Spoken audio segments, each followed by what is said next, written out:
Built in 1939, the Pemigewasset River Bridge in Woodstock, NH, is just 3 years older than President Biden, who stood on the 180-foot span on Tuesday to tout the $1.2 trillion infrastructure package he signed into law the day before. Biden was having a good day, in a celebratory mood from the previous day's signing, which marked the biggest accomplishment of his presidency.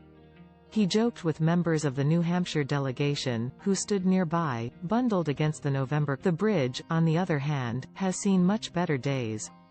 In 2013 it earned the inglorious distinction of being placed on a list of structurally deficient bridges, of which there are now 215 in New Hampshire, which is precisely why Biden showed up at the old bridge as his administration prepares to begin sending funds from the infrastructure bill to states.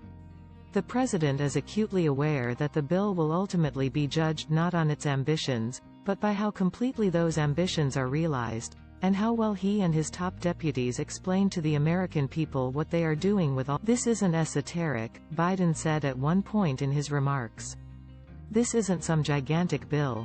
He paused, realizing that at more than $1 trillion, the bill was not exactly modest.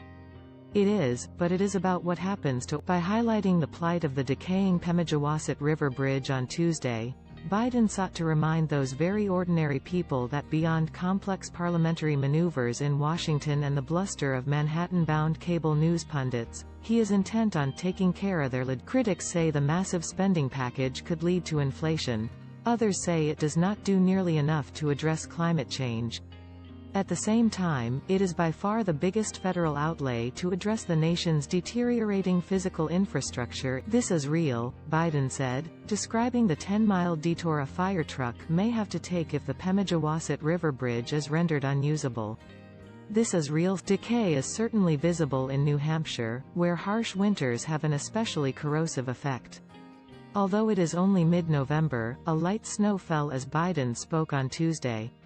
The state has a C grade from the American Society of Civil Engineers.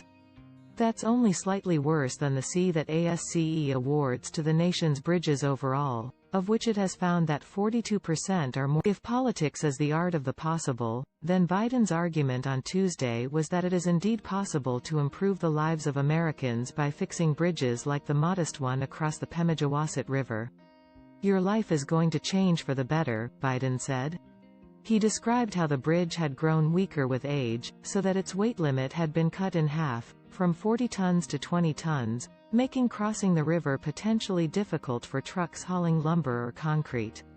The state had already invested $250,000 on Band-Aid repairs, Biden pointed out, and was installing steel plates to bolster the deck, a temporary solution that would be bumpy for drivers, difficult for snowplows, and unsafe for. Now, when that's done, the bridge may need even more weight restrictions, Biden said, sounding, intentionally, less like the leader of the free world than a local transportation official. The president added that 700 miles of New Hampshire highways in poor condition amounted to an extra $476 in vehicle-related expenses per person per year. Those roads also have a C grade from ASC. You'll be safer, you'll get to where you're going faster, and you'll save money, Biden said of the infrastructure upgrades coming to New Hampshire, adding that the federal spending would also foster the creation of well-paying jobs with union protections. As far as presidential promises go, it was decidedly more mundane than the new frontier of John F. Kennedy, or, for that matter, some of Biden's soaring rhetoric.